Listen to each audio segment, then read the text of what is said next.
બાંગ્લાદેશમાં હિન્દુઓ પર થઈ રહેલા અમાનુષી અત્યાચારના વિરોધમાં અને ઇસ્કોન મંદિરના શ્રી ચિન્મય કૃષ્ણદાસજીની કરાયેલી ધરપકડના વિરોધમાં સુરતના વિહિપ દ્વારા વિરોધ કરાયો હતો।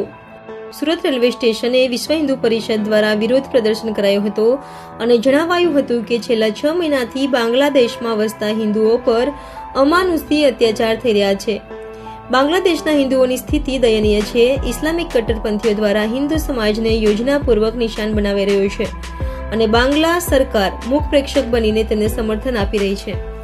તાજેતરમાં બાંગ્લાદેશની સરકાર દ્વારા ખોટી રીતે ઇસ્કોન મંદિરના શ્રી ચિન્મય કૃષ્ણદાસજીની ધરપકડ કરવામાં આવી છે।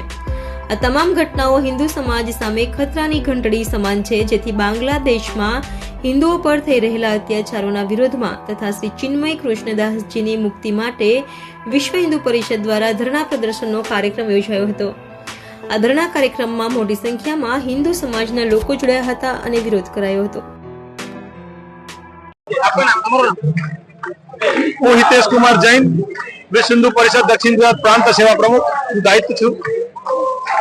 આજ રોજ અમે સમગ્ર વિશ્વ હિન્દુ પરિષદ હિન્દુની રક્ષા કાજે અને સાધુ સંતોની રક્ષા કાજે અને ભારતીય સંસ્કૃતિ હિન્દુ સંસ્કૃતિનું જતન થાય તેના માટે અમે આજે વિરોધ કરી રહ્યા છીએ। કારણ આજે ધીરે ધીરે પરિસ્થિતિ ખરાબ થતી ગઈ છે। એના અનુરૂપે બાંગ્લાદેશમાં જે બાંગ્લાદેશનો જન્મ ભારતીના દ્વારા થયો અને ત્યાં રહેતા વસતા હિન્દુઓ જે બાંગ્લાદેશની પ્રગતિમાં હંમેશા સાધક બન્યા, બાધક ક્યારે ન રહ્યા અને ત્યાં હિન્દુઓની સાથે સાથે ત્યાંના સાધુ સંતો અમારા જે જૈનો જે અમારા હિન્દુ સાધુ સંત છે, ઇસ્કોન મંદિર મુખ્ય રૂપે ત્યાંના લોકોને જે રીતે જમાડે છે, જે રીતે લોકોની કલ્યાણની ભાવના સાથે જીવે છે અને કોરોના કાળમાં લાખો લોકોને ભોજન આપી, અન્નદાન આપી ત્યાં બાંગ્લાદેશને જે આગળ પ્રગતિના પથે લઈ ગયા તેવા સાધુ સંતની હત્યા કરી નાખી।